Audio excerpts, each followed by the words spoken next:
April 1945, northwestern Germany. The war was ending, but 3 German women didn't know that yet. They only knew fear. For years they had been told stories about the enemy.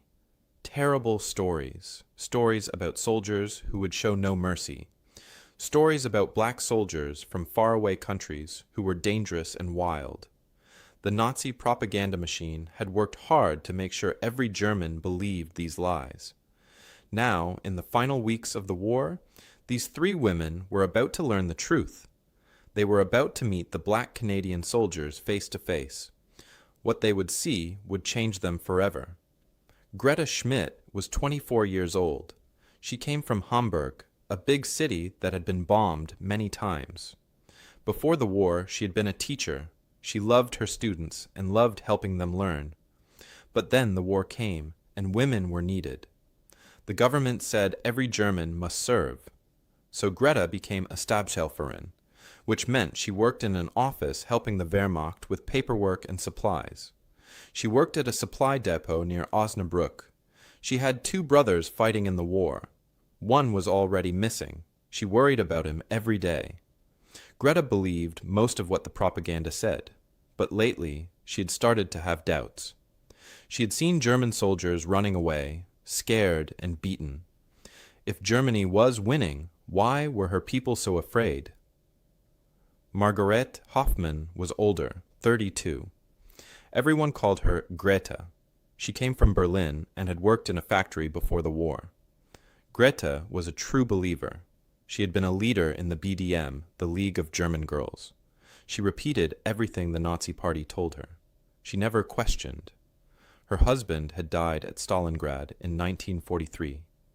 After that, she became even more fierce, even more defensive. She believed Germany would win. She had to believe it, or her husband's death meant nothing. Greta worked as a Nachrichtenhelferin, handling signals and communications. She was tough, and she trusted no one who wasn't German. Anna Weber was the youngest at 19. She came from a small farm in Bavaria, in southern Germany. She had 4 older siblings and had never traveled far from home before the war. Anna had only been drafted 8 months ago.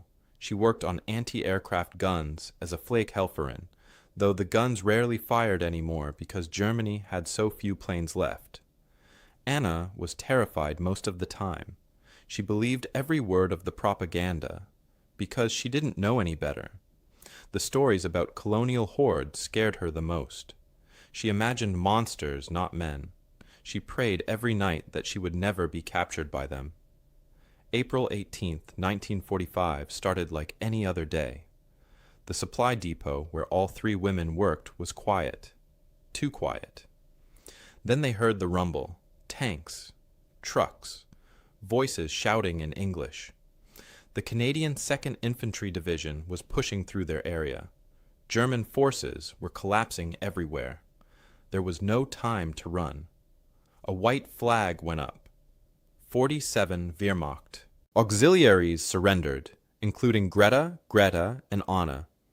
They huddled together in the depot yard, hands raised, hearts pounding. The women had been told what would happen if they were captured. Their commanders had warned them again and again, never surrender to colonial troops. They will show no mercy. They will hurt you. They are not civilized. These warnings echoed in their minds as Canadian soldiers surrounded them. Anna was shaking so hard she could barely stand.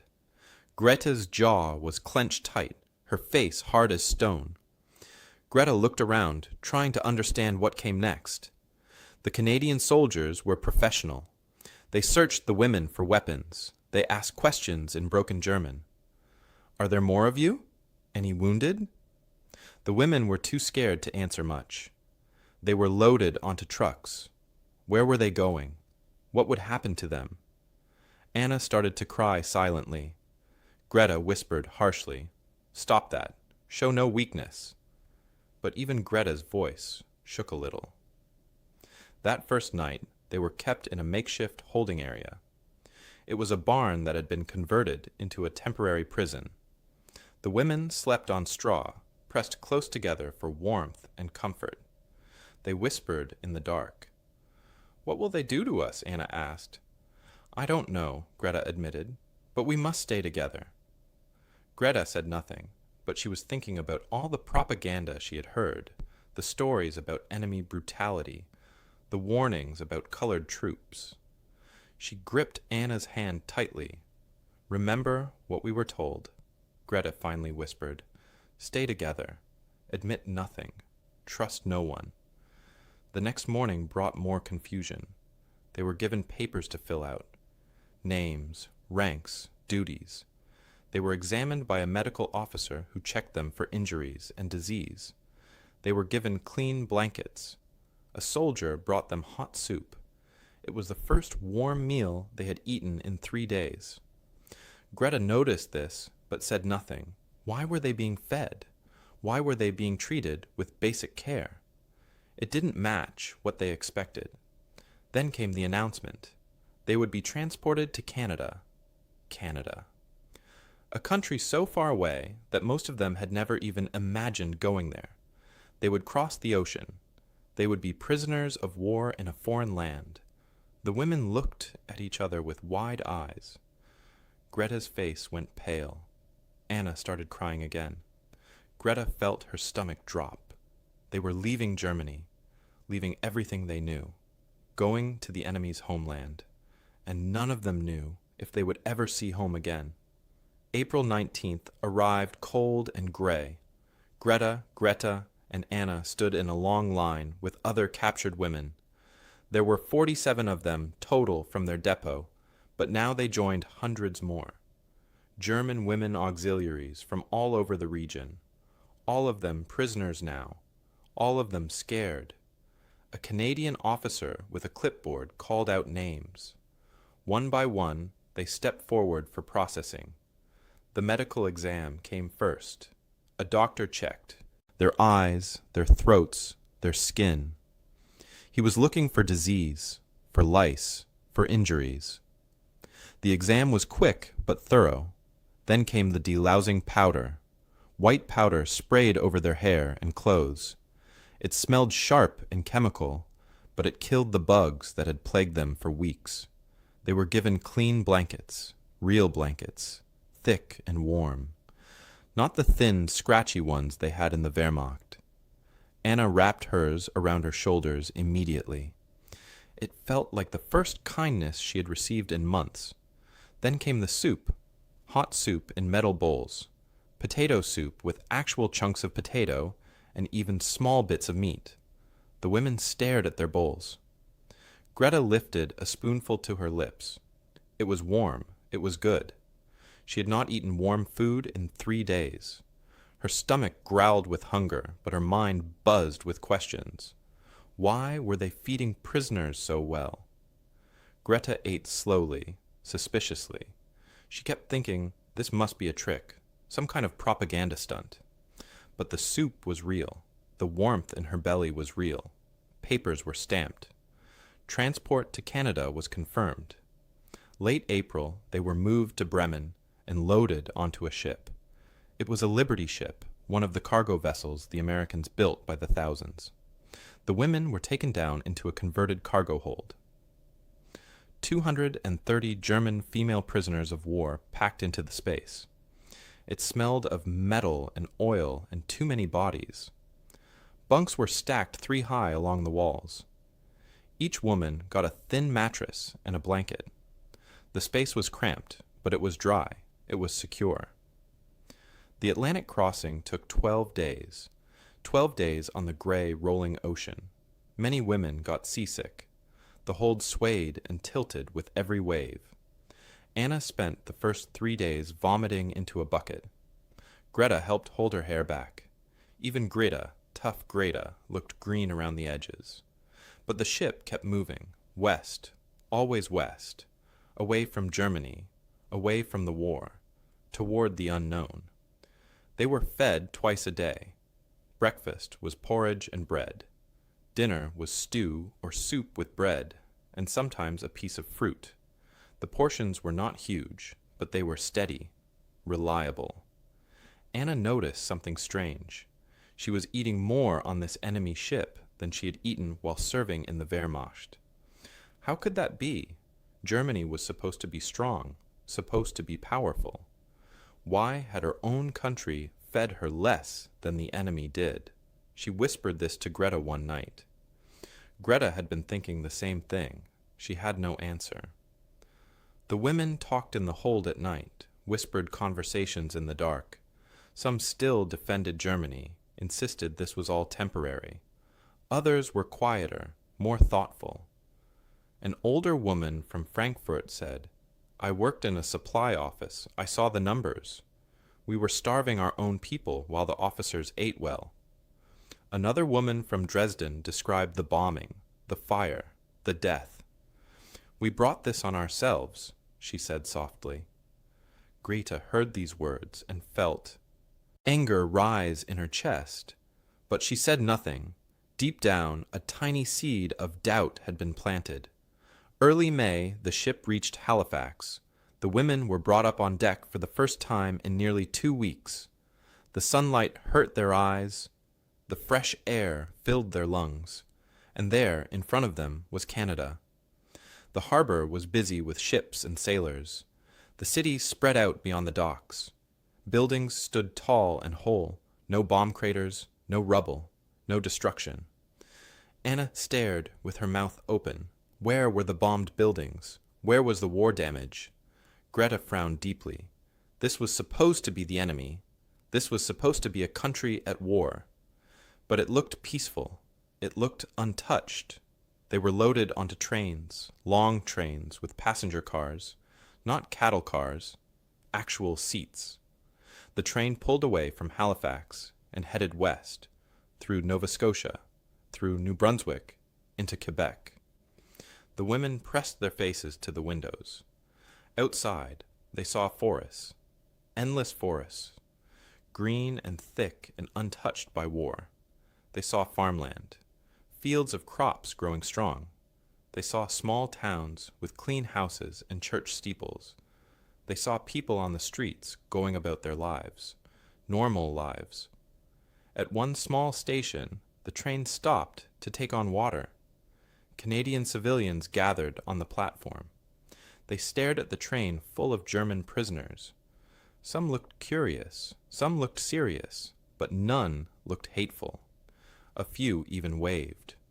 Children pointed and asked their mothers questions. Anna couldn't understand it. Why didn't these people hate them? Germany had been at war with their country.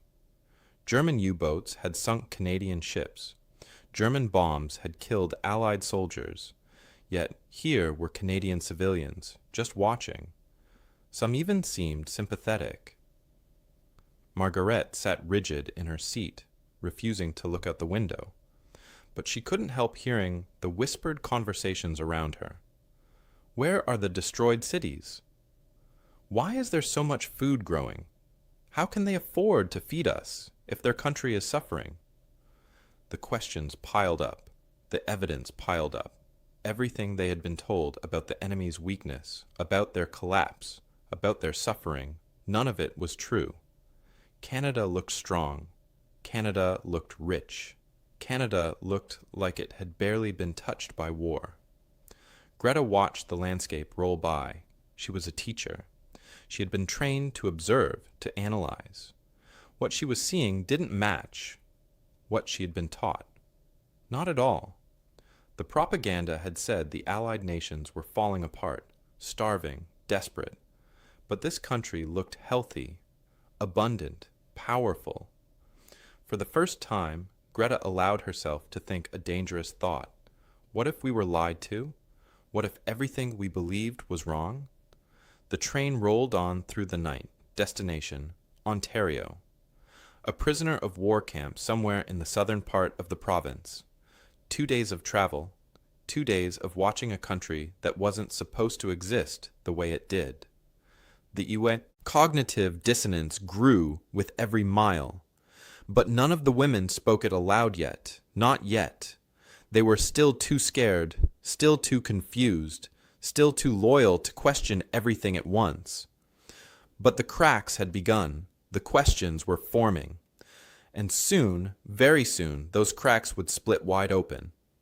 May 8th, 1945. The train pulled into a small station in southern Ontario. The women had been traveling for 2 days since leaving Halifax. They were tired, sore, and anxious. Trucks waited at the station to take them the final miles to the camp. As they climbed into the truck beds, Greta noticed the date on a newspaper a guard was reading. May 8th. She wondered if it meant anything special. The camp appeared through the trees after a 20-minute drive. It was surrounded by a chain-link fence, maybe 10 feet tall. Guard towers stood at the corners, but Greta counted only 2 guards visible. For a camp holding hundreds of prisoners, that seemed like very few. The gates opened and the trucks rolled through. Wooden barracks lined up in neat rows. Each building looked the same, long and low, with small windows and a single door. There were 12 barracks total.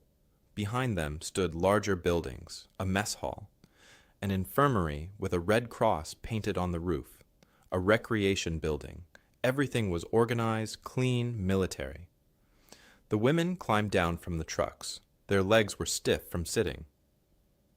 380 German female prisoners of war now lived in this camp.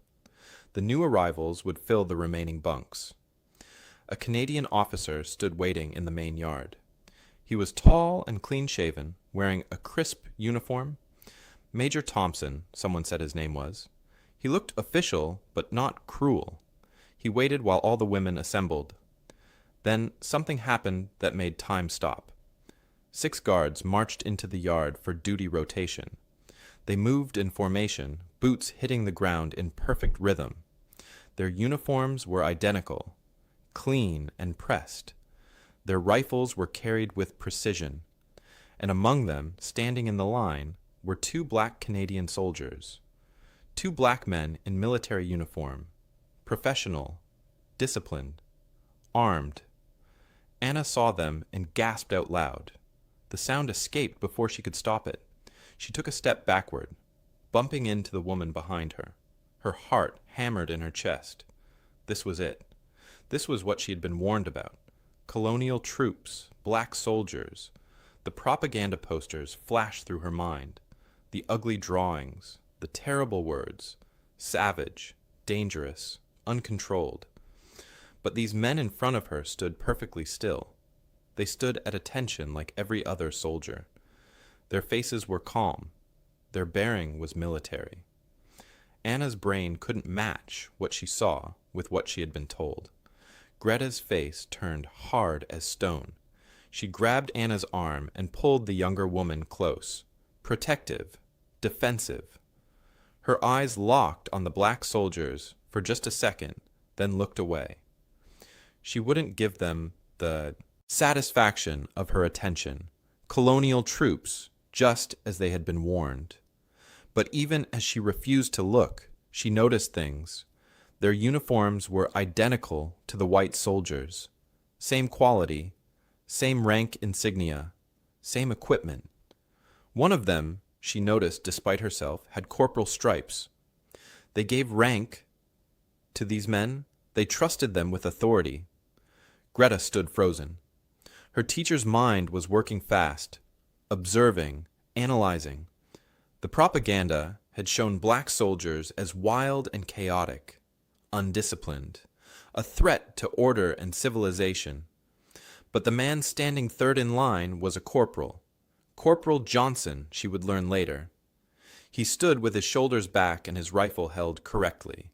His boots were polished. His uniform was neat. He looked like every other professional soldier she had ever seen. Better than some of the Wehrmacht officers she had known, actually. The disconnect made her dizzy. Which was true? The propaganda or her eyes? Major Thompson began to speak. His words were translated by a German-speaking officer. You are prisoners of war under the Geneva Convention.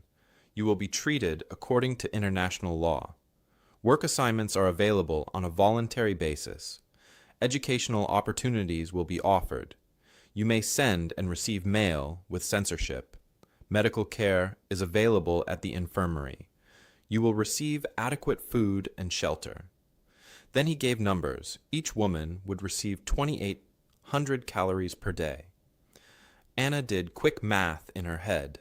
That was more than Wehrmacht rations, more than what Germany had been feeding its own soldiers. The officer continued. Recreation time, 2 hours daily. Library access. Religious services for those who wanted them. The rules were strict but fair. Respect the guards. Follow camp procedures. No escape attempts. Violators would be punished, but not harmed. One of the black soldiers, Corporal Johnson, stepped forward. He called out assignments in clear English. Barracks assignments will be posted. 24 women per barracks. Collect your bedding from the supply room. Dinner at 600 hours. His voice was strong and clear. Commanding, he spoke like an officer. He moved like a leader. Greta felt her stomach twist. This wasn't what she had expected. This wasn't what she had been promised. The women were led to their assigned barracks. Greta, and Anna ended up in the same building. Barrack 7.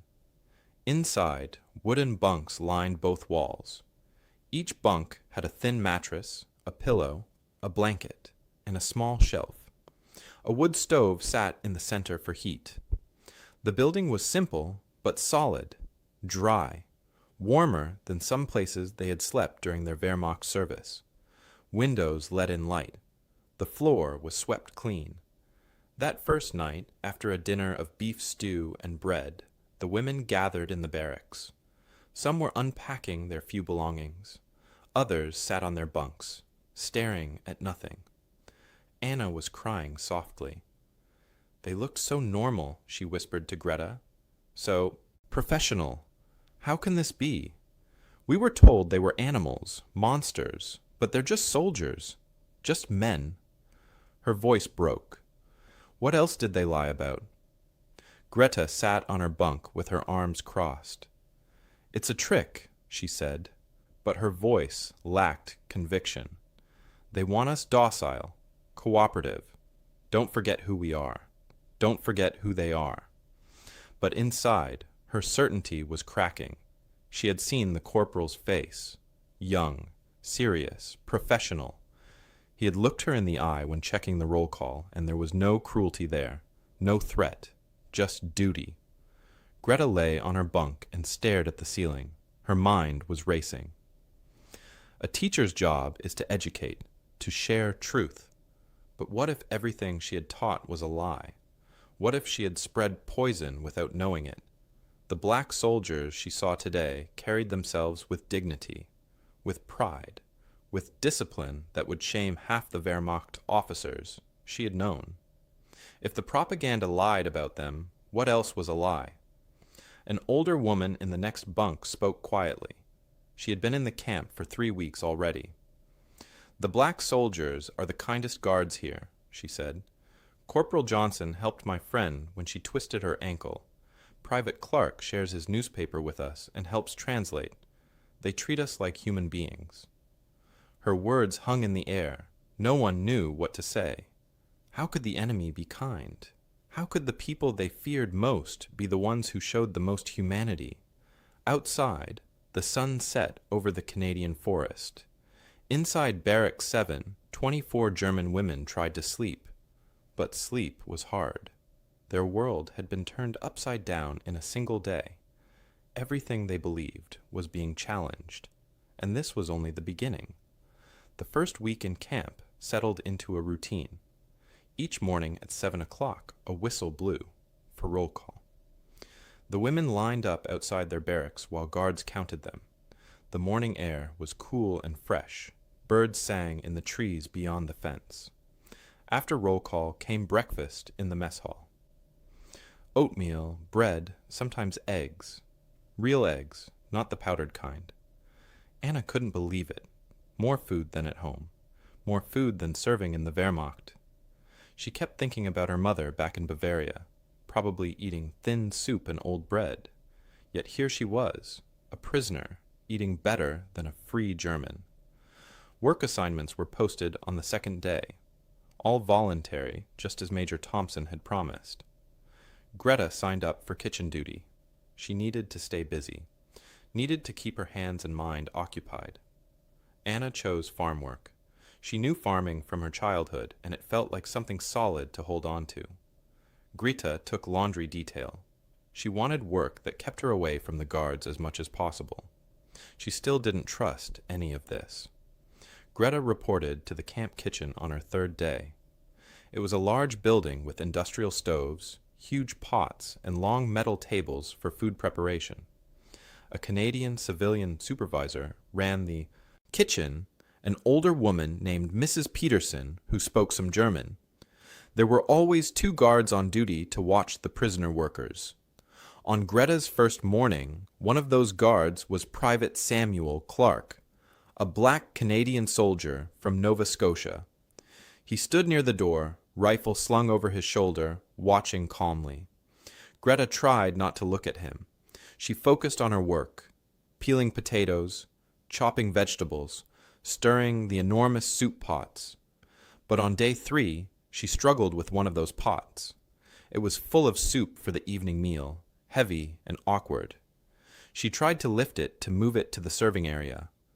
Her arm shook with the effort. Suddenly, Private Clark was there beside her. "Here, let me help," he said. His hands gripped the other side of the pot. Together, they lifted it easily and carried it to where it needed to go. Greta stood frozen. She managed to whisper, "Danke." "Thank you." The word came out automatically. Clark smiled, a warm and genuine smile. "You're welcome, ma'am. Watch your step there. Floor's slippery." His English was perfect, clear and unaccented, or rather, accented, like other Canadians she had heard. He spoke like an educated man, like someone who had gone to school and learned properly. He wasn't rough or crude. He was polite, gentle even. Greta's mind spun. This isn't what they said. He's just a man, a polite, helpful man. Anna worked in the camp vegetable garden with 12 other prisoners. The garden was large, maybe half an acre. Rows of vegetables grew in neat lines. Tomatoes, beans, carrots, lettuce, potatoes. Their supervisor was Corporal Marcus Johnson, the black Canadian soldier she had seen on the first day, the one with the corporal stripes. He taught them Canadian farming techniques, how to space the rows properly, how to water efficiently, how to check for pests. He knew what he was talking about, Anna could tell. He farmed the way her father farmed, with knowledge and care. On the 5th day, while they were planting bean seeds, one of the other prisoners asked him a question. "Have you done farm work before?" Corporal Johnson smiled. "Yes, ma'am. My family owns a farm outside Montreal. Been farming that land since the 1850s. He pulled out a small photo from his pocket. His wife and 2 children standing in front of a white farmhouse, fields stretching behind them. 200 acres, he said proudly. Anna stared at the photo, then at him, then back at the photo. "You own land?" The words came out before she could stop them. Her voice was full of shock. In Germany, she had been taught that black people were inferior, that they owned nothing, that they lived in poverty and chaos. Yet here was a man standing in front of her who owned 200 acres of productive farmland, more land than her own family had ever owned. Johnson laughed, but it was a kind laugh, not mocking. "Ma'am, this is Canada. Many things are different here. My grandfather bought that land after he came up from the United States, built it into something good. Now I'm raising my kids there." He put the photo back in his pocket carefully. "War took me away from it for a while, but I'll go back when this is done." That night, Anna lay in her bunk and wrote in a secret diary she had started. The words came out in a rush.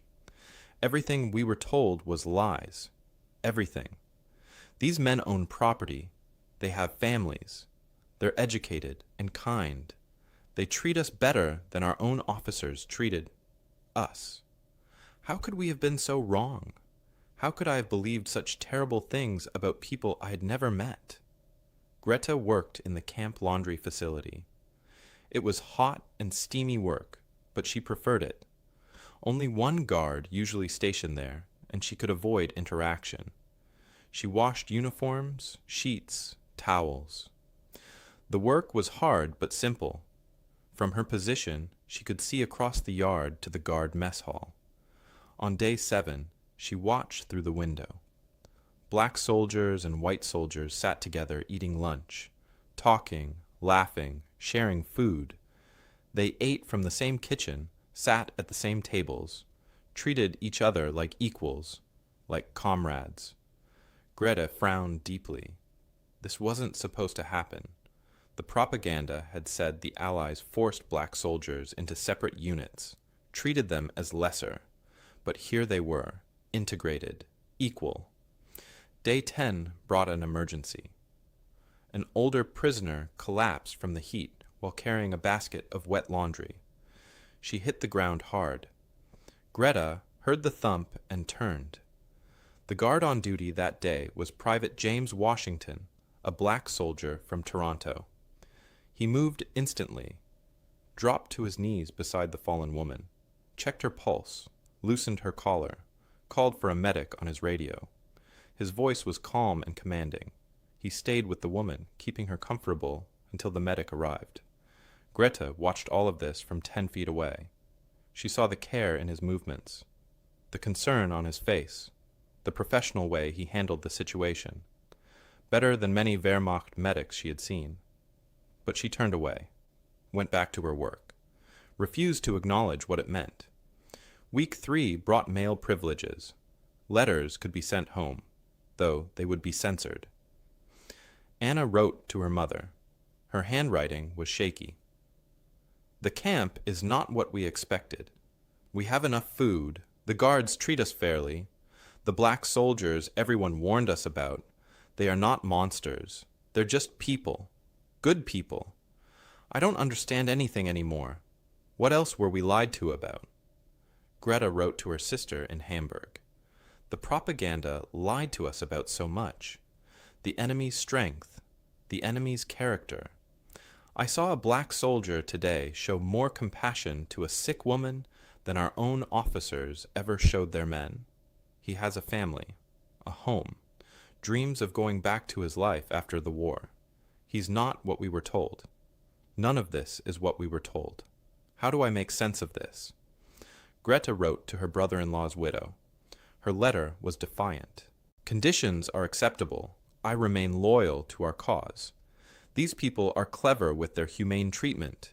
Do not be fooled by enemy tactics.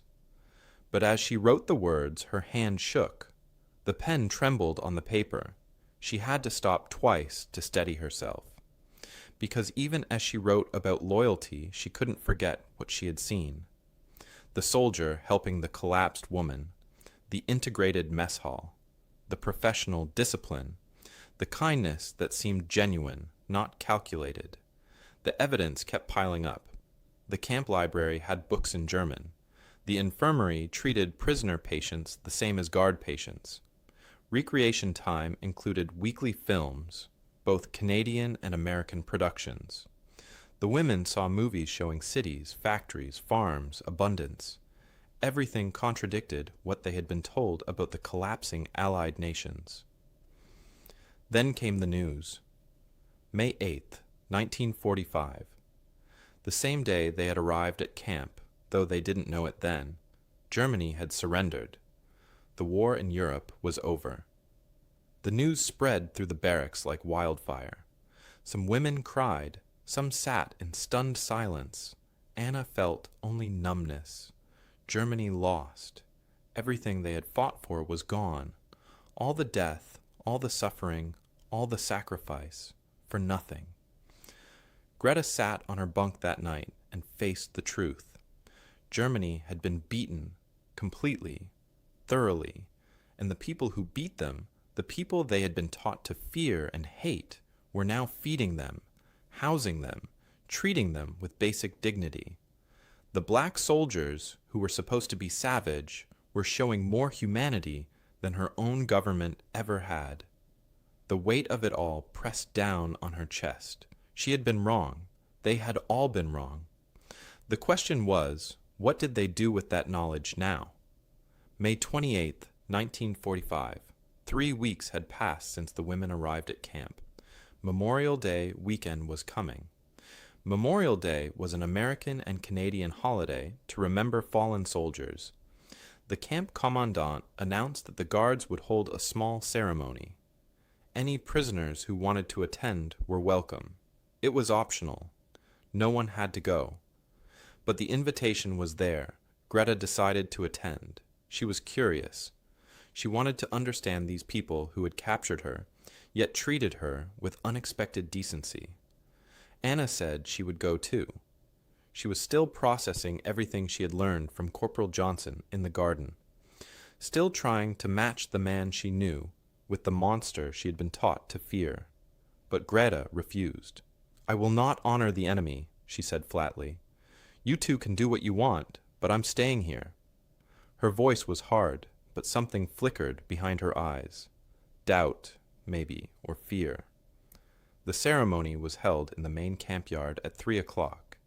The afternoon sun was warm. About 150 prisoners came. They stood in a loose group on one side. The guards assembled on the other. Major Thompson stood at the front. Behind him, a Canadian flag hung from a pole. Next to it, someone had placed a small wooden cross with names written on it. Then the guards presented the colors. A mixed unit marched forward carrying flags. White soldiers, black soldiers, and one indigenous soldier. They moved together in perfect formation. Their boots struck the ground in rhythm. They looked like one unit, one team, not separated by skin color or background, just soldiers. Greta watched carefully. In Germany, different groups were always separated, always ranked, always divided. But here they stood shoulder to shoulder as equals. Corporal Marcus Johnson stepped forward. He held a piece of paper in his hands. His uniform was crisp and clean. His face was serious. He began to read names of Canadian soldiers who had died in the war. Each name was followed by where they died and when. Private William Anderson died in Italy, December 1943. Corporal Robert McAllister died at Normandy, June 1944. Lieutenant Charles Bennett died in Holland, April 1945. The list went on, 10 names, 15, 20, men who would never go home. Johnson's voice was steady and clear, professional. Then he came to one name and his voice changed. It cracked, broke slightly. Private David Thompson died at Normandy, June 19th, 1944. He paused, took a breath. David was my cousin. We grew up together in Montreal. We joined up together. He didn't make it home. The prisoners stood in silence. Some of them had tears in their eyes. These were enemy soldiers Johnson was honoring, men who had fought against Germany. Yet the grief in his voice was real. The pain was human, universal. Anna felt something crack inside her chest. He loved his cousin. He missed him, just like she missed her brothers, just like every person who lost someone in this terrible war. The enemy grieved too. The enemy loved too. Why had no one told her that? After the ceremony, there was an informal gathering. Some guards and prisoners mingled awkwardly. Coffee was served. It was strange. Enemy and captor drinking coffee together under the afternoon sun. Private Samuel Clark, the soldier who had helped Greta in the kitchen, approached a group of prisoners. Greta and Anna were among them. He looked tired but calm. Anna found courage from somewhere deep inside. She looked at Clark and asked the question that had been burning in her mind for weeks. Why are you kind to us? We were your enemy. Our country tried to destroy yours. Why show us mercy? Clark was quiet for a moment. He seemed to be choosing his words carefully. Then he spoke, and his words were simple, but heavy with meaning. Ma'am, I've seen enough hate. My own country discriminated against me. Wouldn't let black soldiers serve in combat at first. Put us in labor battalions. We had to fight just to be allowed to fight. But Germany? Your leaders took that hate and made it their whole system. They would have killed people like me, if they'd won, just for existing. He paused, looking at each of them. But you're not your leaders. You're women who got caught up in something terrible. Being cruel to you now? That just continues the cycle. It makes me like the people who started this war, and I refuse to let them win that way. The words hit Greta like a physical blow. She stood frozen, barely breathing. Clark's words echoed everything she had been observing for 3 weeks. The kindness, the fairness, the humanity. She thought about her classroom back in Hamburg. She thought about her students, innocent children, and she had taught them to hate. She had repeated the propaganda. She had told them that some people were worth less than others, that some people were dangerous because of how they looked. She had helped build this. She had taught children to fear people like the man standing in front of her, a man who showed more humanity in his little finger than the entire Nazi system had shown in 12 years. That night, Greta lay in her bunk and wept, silent tears that wouldn't stop. Anna heard her crying and reached over to hold her hand. "I know," Anna whispered. "I know." Because she felt it too. The weight of what they had believed, the shame of what they had supported. Even if they didn't know the full truth, even if they were just following orders, they had been part of it. They had believed the lies, and those lies had led to so much death. The next morning, Anna approached Corporal Johnson in the garden. She had thought about it all night, about what to say, about how to express the storm inside her. He was checking the tomato plants when she walked up. "Sir," she said quietly, "I need to apologize. I was afraid of you. I believed terrible lies about you, about people like you, and I'm sorry." Johnson straightened up and looked at her. His face was kind, but serious. "I appreciate that, ma'am. Takes courage to admit you were wrong." His voice was gentle, not angry or bitter, just honest. Anna felt tears starting. "How can you forgive us? After what our country tried to do? After what we believed?" Her voice broke on the last word. Johnson thought for a moment.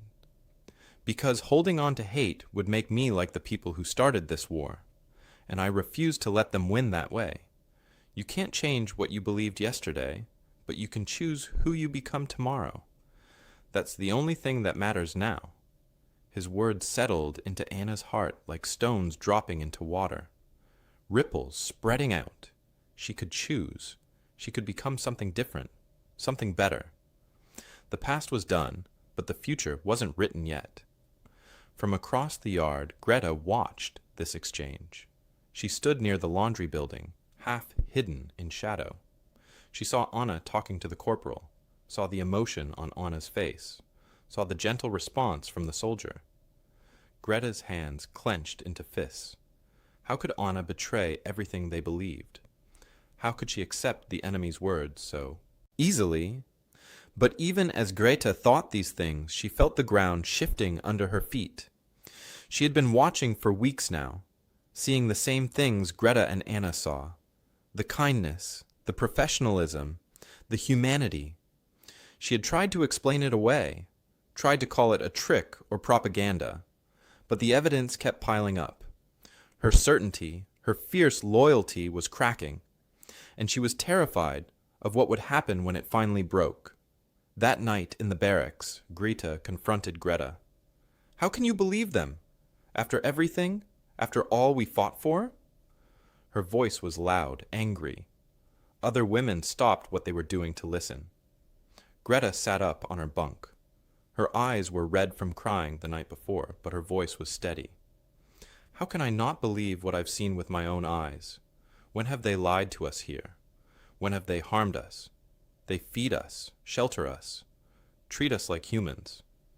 Meanwhile, our own leaders lied to us about everything: the war, the enemy, the future, everything. Greta opened her mouth to argue, but no words came out, because Greta was right, and Greta knew it. The truth was undeniable now. Too much evidence, too many moments of unexpected kindness, too many lies exposed. She turned and walked out of the barracks into the cool evening air. Inside, the seed of doubt that had been planted weeks ago finally split open and began to grow. Her whole world was crumbling. Everything she believed was turning to dust, and she didn't know who she was without those beliefs. The turning point had come, for Greta, for Anna, and finally, painfully, for Greta. Nothing would be the same after this. The weeks after Memorial Day changed everything. Greta transformed completely. She started attending the voluntary English classes that Private Clark taught twice a week in the recreation building. At first, she came just to keep busy, to fill the hours. But then she discovered she liked learning. Clark was a patient teacher. He explained things clearly and never made anyone feel stupid for making mistakes. The classes covered basic English, but also Canadian history and culture. Greta learned about the Underground Railroad, about black people who escaped slavery in America and found freedom in Canada, about communities that had existed for over 100 years, about black loyalists who fought for Britain in the Revolutionary War and were given land in Nova Scotia. She learned that Clark's own great-great-grandfather had been one of those loyalists, that his family had been in Canada for 5 generations, free, building lives, owning property, contributing to society. She also learned about discrimination. Clark didn't hide the truth. Black Canadians faced prejudice too. They weren't allowed in some jobs or neighborhoods. Some white Canadians treated them badly. But the difference, Clark explained, was that Canada's system didn't make that discrimination official law, didn't make it government policy, didn't build an entire nation on the idea that some people were less human than others. Germany had done that. Germany had taken hate and made it the foundation of everything. Greta wrote in her diary late at night by candlelight. They fought for a country that didn't always treat them as equals, yet they served with honor. They showed dignity when facing discrimination. What does that say about them? What does that say about us? We had a country that claimed to value us, and we used that position to hurt everyone else. We were given power, and we used it for evil. She became a translator. Many prisoners struggled with English. Greta's language skills grew quickly, so she started helping. She translated announcements, helped prisoners write letters, explained guard instructions. She became an informal bridge between the German women and the Canadian staff. Major Thompson noticed this and began calling on her when communication was needed. Greta found purpose in this, a way to help, a small way to be useful instead of harmful. Anna's transformation took a different path. She spent her days in the garden with Corporal Johnson. They developed a strange kind of friendship, not quite equal because he was a guard and she was a prisoner, but respectful, real. He taught her about crop rotation and soil quality.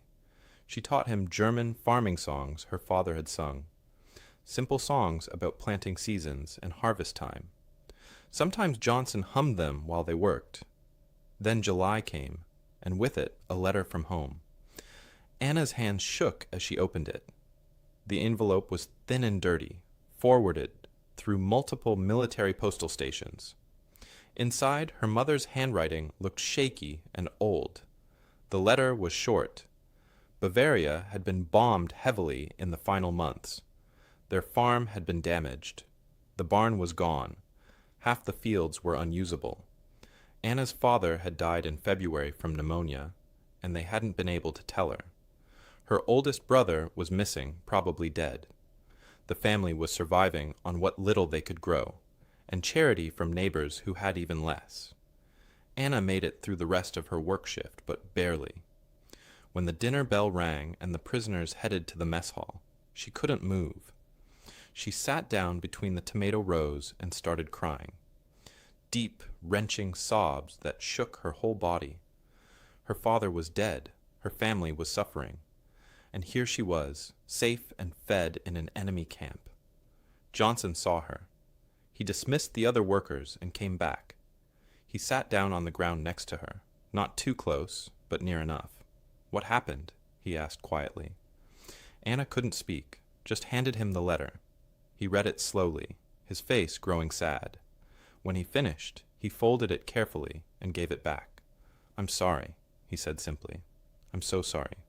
War destroys everything in its path." Anna looked at him through tears. "Your kindness makes the guilt worse. We did this. My country did this. We started this war. We brought this destruction on ourselves and on the whole world, and you're being kind to me anyway." She could barely get the words out. Johnson was quiet for a long moment. Then he said, "Your country did this, not you. You were a teenager when the war started. You were lied to your whole life. You can't change what happened, but you can choose who you become after. That's what matters now." Anna would remember those words for the rest of her life. You can choose who you become after. Greta's transformation was the hardest. She resisted through all of June, refused English classes, kept minimal contact with guards. She worked in the laundry silently and returned to the barracks each night exhausted. She watched Greta and Anna change and felt betrayed by them. How could they give up their beliefs so easily? How could they accept the enemy's version of truth? But on July 15th, news reached the camp that shattered her completely. Reports were coming out about concentration camps, detailed reports, photographs, testimony, the full horror of what had been done in Germany's name. Bergen-Belsen, Dachau, Auschwitz, names that would become synonymous with evil. Millions murdered, men, women, children, Jews, Roma, disabled people, political prisoners, and many others. Systematic extermination, industrial-scale killing. The camp commandant made the decision to share some of these reports with the prisoners. Not to be cruel, but because they needed to understand. They needed to know what they had been part of. The reports were posted in the mess hall. Photographs were displayed. Testimony was translated into German. Greta read one report, then another. Then she looked at a photograph and had to turn away, her stomach heaving. This couldn't be real. This couldn't be her country. But she knew, deep in her soul, that it was. And her brother-in-law had been SS. He had been part of this system. Maybe not at those camps specifically, but part of the machine that made them possible. She went back to the barracks and collapsed on her bunk. For 3 days, she barely ate, barely spoke. Greta tried to talk to her, but Greta couldn't respond. Anna sat with her silently. Other women in the barracks gave her space. They understood. Many of them were going through the same psychological breakdown. On the 4th day, Greta finally got up. She walked to the laundry building. Private James Washington was on duty, the same soldier who had helped the collapsed woman weeks ago. Greta stood in front of him, unable to make eye contact. "How can you even look at us?" Her voice was barely a whisper. Washington studied her face. He saw the devastation there, the broken faith. "Ma'am, I look at you and see someone who was lied to, just like my grandmother was enslaved and told she was inferior. Lies repeated often enough become dangerous. Lies backed by power become deadly." Greta finally looked up at him. Tears streamed down her face. "But we believed. I believed. I taught others to believe. I defended it. I attacked anyone who questioned it." Her voice rose with each sentence. "How do I live with that? How do I make that right? Washington's voice was gentle, but firm. You teach something different now. That's how you make it right. You tell the truth. You admit you were wrong. You help make sure it never happens again. That's all any of us can do. The camp gradually divided into groups. Most prisoners, like Greta and Anna, had transformed. They accepted what they had learned. They processed their guilt. They tried to understand how they had been deceived. A smaller group, including Greta now, was conflicted. They struggled, but were beginning to question. And a tiny minority still resisted, still denied, still defended the Reich, even with all the evidence in front of them. Arguments happened in the barracks at night. Greta tried to facilitate conversations instead of fights. Anna shared what she learned from Corporal Johnson about choosing who you become. Greta eventually joined these discussions, her voice quiet but honest. "We were fools," she said one night. "We believed in strength and purity. We thought those things would make us great, but we created nothing except death and suffering. We destroyed ourselves and tried to destroy everyone else." An older woman, a former Nazi Party member, spoke up. "I have to live with what I supported, what I encouraged. I wore the uniform. I gave the salutes. I reported my neighbors.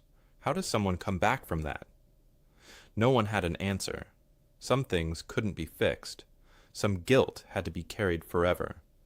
The letters home changed tone completely. Anna wrote to her mother in August. "The black soldiers here have shown me more humanity than our own regime ever did. I'm ashamed of what I believed, ashamed of what we all believed, but I'm trying to learn, trying to become better." Greta wrote to her sister, "I'm learning English from a black Canadian soldier who treats me with more respect than our officers showed their own men. This is what we fought against? This kindness? This dignity? We were so blind." Greta wrote to her brother-in-law's widow. Her hand shook as she formed the words. "I understand now what your husband was part of. I'm so sorry. I should have questioned. We all should have questioned. We should have demanded proof instead of accepting convenient lies. I failed. We all failed." By late August, the transformation was nearly complete. Not everyone changed at the same pace or in the same way, but most of the women in the camp had begun the painful process of admitting they were wrong, of facing what their country had done, of trying to understand how good people could support such evil.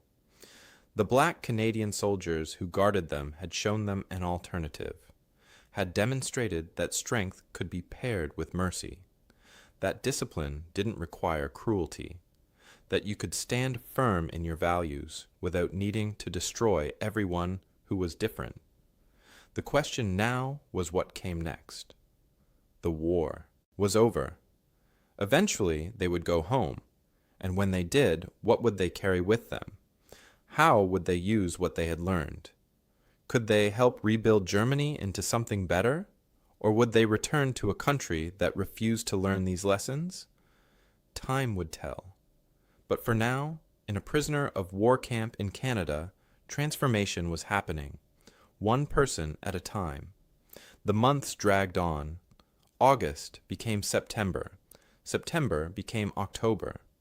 The war in the Pacific ended on August 15th, when Japan surrendered. Now all the fighting was truly over. The prisoners received news from home in bits and pieces. Letters took weeks to arrive. Each one brought more bad news. Germany was divided into 4 zones: American, British, French, and Soviet. Each zone controlled by foreign armies. The economy was destroyed. Cities were rubble. People were starving. Millions were displaced, wandering from place to place looking for lost family members. Many prisoners didn't want to go back. They told guards they would rather stay in Canada, start new lives. But that wasn't allowed. They were prisoners of war and would be repatriated once the process was organized. The Red Cross and military authorities worked on the logistics. Lists were made. Transport was arranged. December 1945 brought the announcement. The first groups would leave in January. The rest would follow over the next few months. Greta, Anna, and Greta were assigned to the March group. That gave them time to prepare, though none of them knew how to prepare for what awaited. The final weeks in camp felt strange. This place had been a prison, but it had also been safe, predictable. They had enough food, medical care, shelter. What would they find in Germany? They collected addresses. Private Clark gave Greta his family's address in Nova Scotia. "Write to us," he said. "Let us know you're safe, that you made it home okay." Corporal Johnson gave Anna seeds from the camp garden, tomato seeds, bean seeds, lettuce seeds. "Start fresh," he told her. "Plant these and grow something new, something good." Private Washington gave Greta a book, American History, including chapters about slavery and the fight for equality. "Remember, there's always another way," he said. "Always a choice to be better." February brought a farewell gathering. The guards organized a dinner in the mess hall. Prisoners and guards sat together for the last time. The food was the same as always, but the mood was different, bittersweet. These people had been enemies once. Now they were something else. Not quite friends because the power imbalance was too real, but not enemies anymore either. Major Thompson gave a short speech. "You came here as prisoners. You leave as people we hope have learned something important. War ends, but the choices we make after war shape the future. Go home. Build something better than what was destroyed." Then he invited any prisoners who wanted to speak. Greta stood up. Her English was good enough now to speak without a translator. "You showed us that our enemy was not people who looked different, but ideas of hatred and superiority. Thank you for treating us with dignity when we had shown the world none." Her voice shook, but she got the words out. Corporal Johnson responded, "Go home, build something better. That's the real victory. Not defeating an army, but defeating the ideas that started the war in the first place." Several guards nodded. Several prisoners wiped away tears. March 19th, 1946. The day came. 217 German women prisoners lined up in the camp yard for the last time. Their few belongings were packed in small bags. They wore the same clothes they had worn for months, clean but worn. They climbed onto trucks that would take them to the train station. Then trains would take them to Halifax. Then a ship would take them home. Greta looked back at the camp one last time.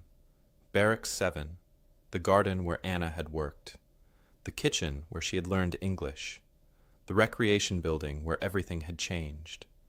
Private Clark stood at attention by the gate, watching them leave. Greta raised her hand in a small wave. He nodded back, solemn. The journey was long and somber. The train to Halifax took 2 days. The women were quiet, lost in their own thoughts. What would they find? Who had survived?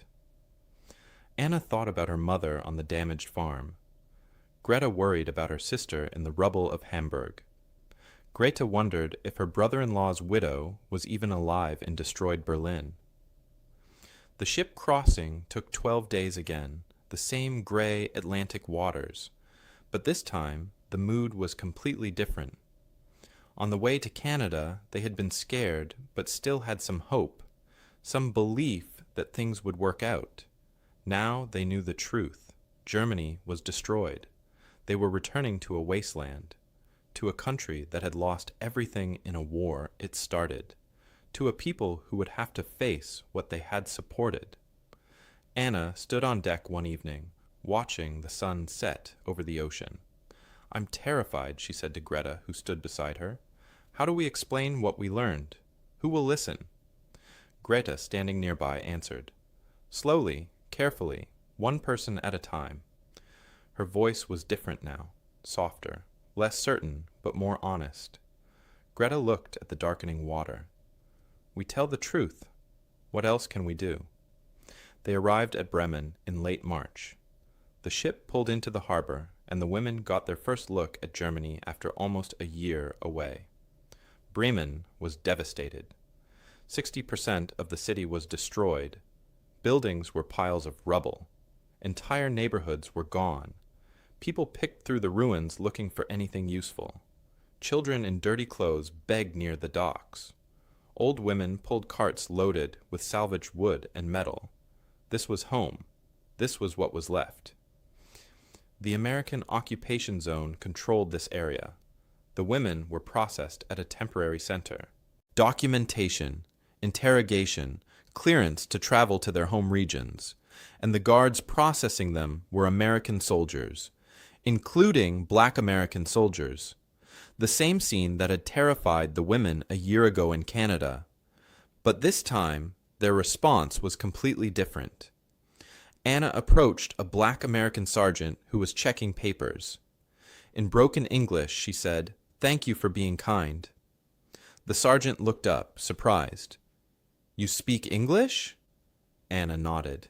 "Canadian soldiers taught me, and taught me much more than just language." The sergeant smiled slightly. "Where are you heading?" Anna told him about the farm in Bavaria. He stamped her papers. "Good luck, you'll need it." It was honest, direct, but not cruel. The three women traveled together as long as they could, trained south through Germany, through Frankfurt, Stuttgart, Nuremberg. Every city they passed was damaged or destroyed. Refugees crowded every station. Displaced persons camps dotted the landscape. People living in train cars, in tents, in the ruins of buildings. The infrastructure was barely functioning. Trains ran hours late, sometimes days late. Food was scarce. The contrast was complete now. Canada had been whole, prosperous, untouched by war. Germany was a graveyard. Greta stared out the window at a burned village. "This is what we fought for? This wasteland?" Her voice was hollow. Greta responded quietly. "We didn't fight for this.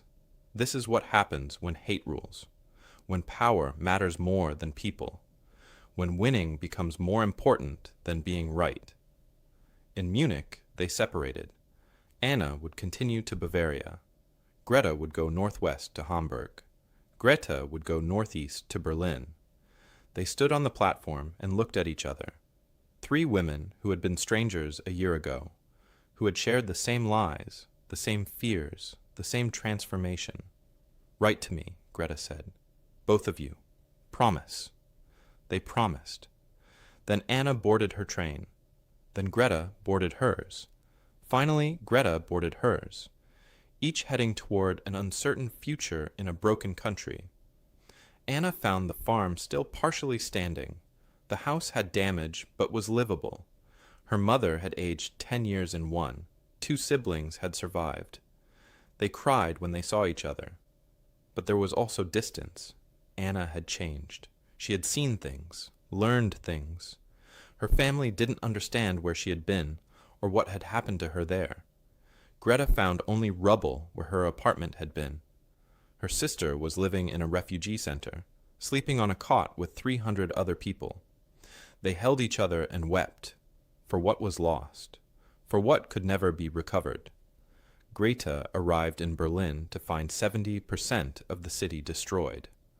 Her brother-in-law's widow was living in a cellar with 5 other families. No running water, no electricity, barely any food. Survival was all that mattered now. They had returned home. But home didn't exist anymore, not the way it had been. Everything had changed, and now they had to figure out how to live in this new reality, carrying with them the lessons they had learned from the enemy who had shown them more humanity than their own leaders ever did. The years after the war were hard. 1946 through 1950 were years of survival, not living. But slowly, each woman found her path forward. Anna returned to the damaged farm in Bavaria. With her mother and surviving siblings, she worked to rebuild. The barn had to be constructed from salvaged materials. the fields had to be cleared of debris and replanted. It took 3 years before they could grow enough to feed themselves properly. Anna planted the seeds Corporal Johnson had given her. Tomatoes, beans, lettuce. They grew strong in the Bavarian soil. Every time she tended those plants, she thought of the garden in Canada, the lessons she had learned, the man who had shown her kindness when he had every reason not to. In 1948, the village school reopened. They needed teachers. Anna had only been a student herself before the war, but the village was desperate. She became a teacher at age 22. She taught the children differently than she had been taught. She told them to question authority, to verify facts before believing them, to respect all people regardless of how they looked or where they came from. Some parents complained. They said she was too soft, too accepting of the occupation. But Anna didn't care. She would never again teach children to hate. She never married. She devoted her life to the farm and to teaching. She corresponded with the Johnson family through letters that took weeks to arrive.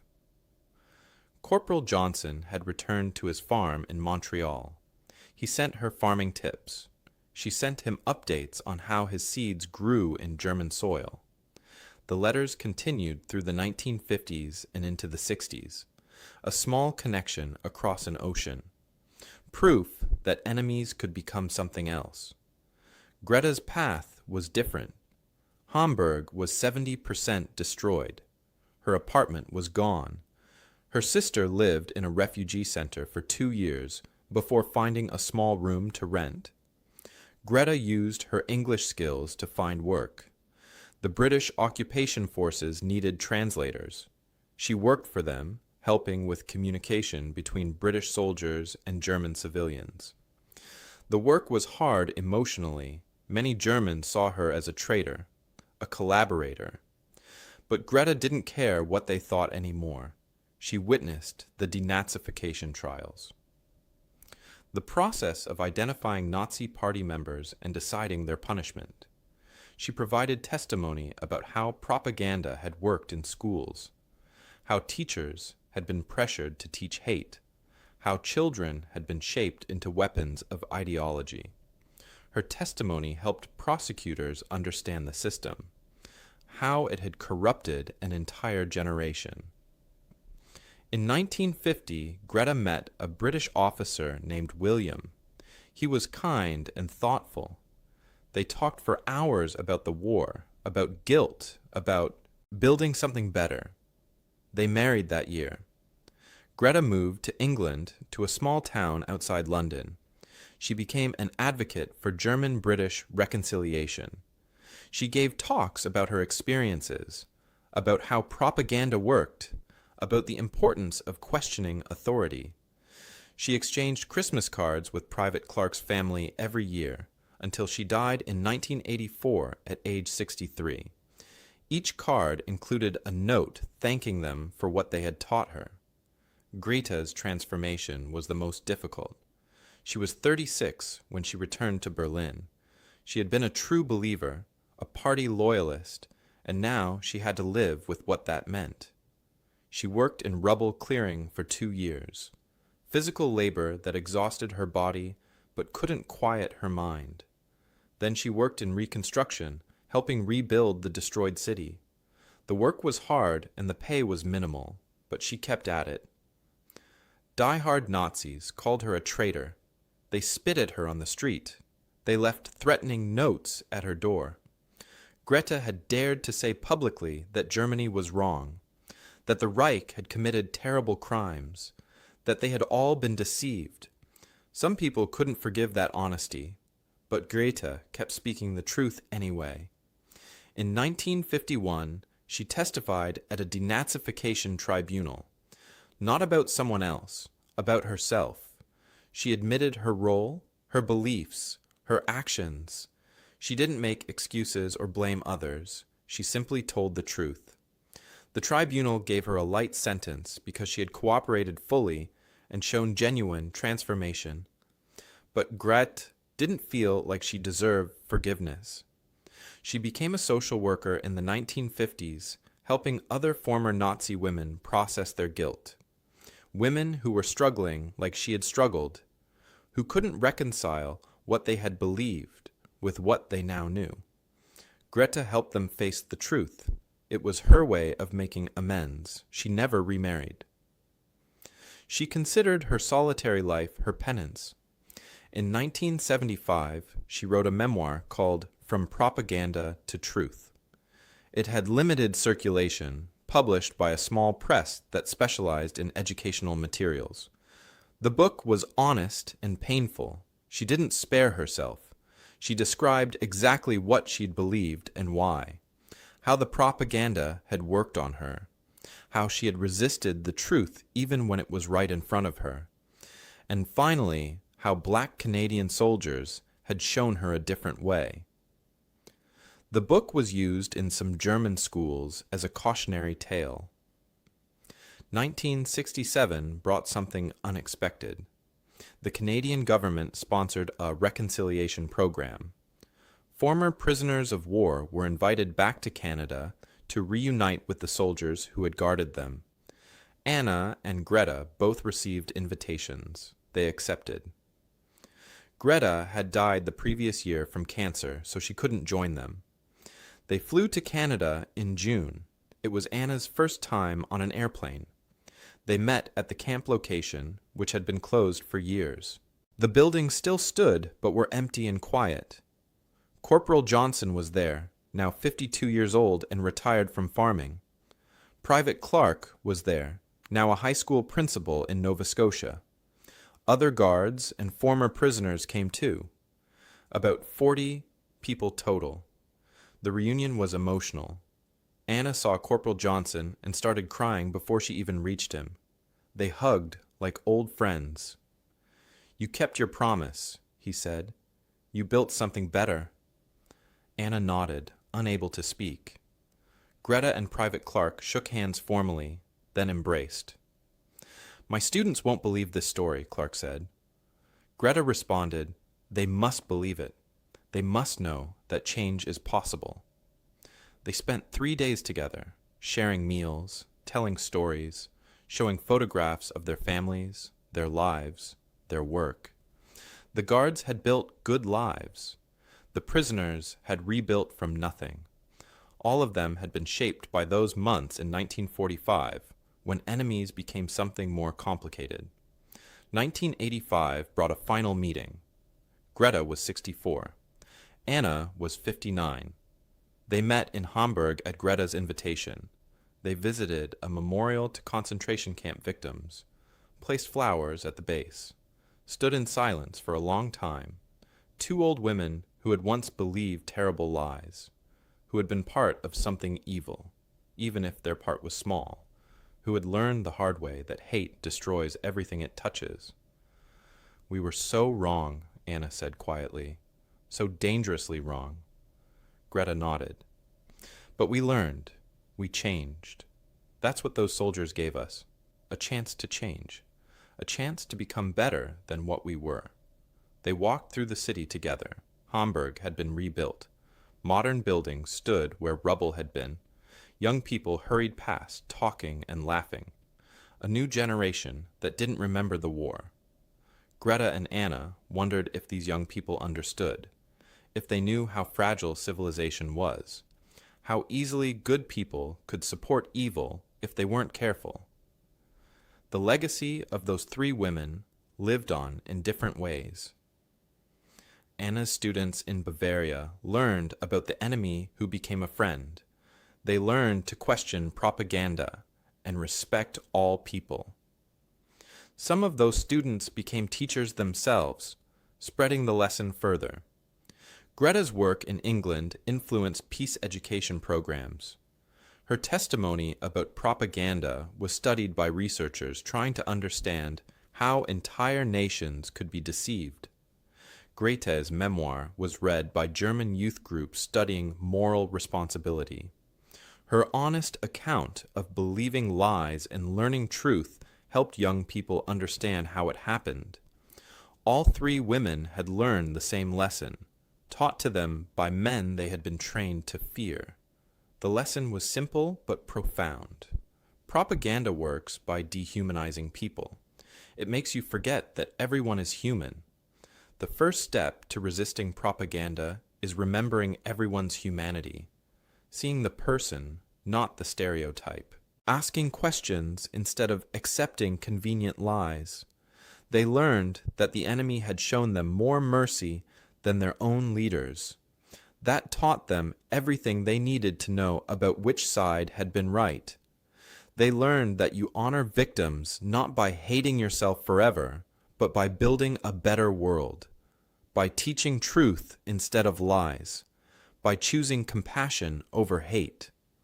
The final lesson, the one that mattered most, came from those Black Canadian soldiers. Men who had faced discrimination in their own country, but served with honor anyway. Men who had every reason to be cruel to German prisoners, but chose kindness instead. They taught that the true measure of a person has nothing to do with the color of their skin and everything to do with the content of their character. They taught that you can stand firm in your values without needing to destroy everyone who is different.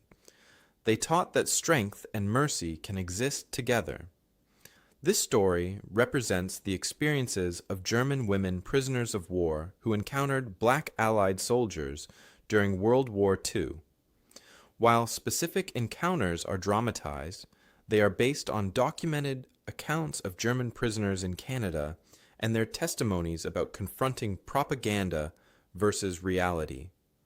Approximately 34,000 German prisoners of war were held in Canada during the war, mostly men, but some women in the final year. Over 17,000 Black Canadians served in World War II despite facing discrimination at home. Many German prisoners reported positive treatment in Canada, and some chose to immigrate there after the war. The humanity shown by Allied forces, including Black soldiers who faced prejudice in their own countries, yet served with dignity, remains a powerful lesson. A lesson about choosing compassion over hate, about treating enemies with respect, about breaking cycles of violence instead of continuing them. The women who learned these lessons carried them for the rest of their lives. And in carrying them, they helped ensure that the next generation might make better choices, might build a better world, might remember that everyone, no matter who they are or where they come from, deserves to be seen as fully human. That is the legacy. That is what endures. Not the hate that started the war, but the humanity that helped end it.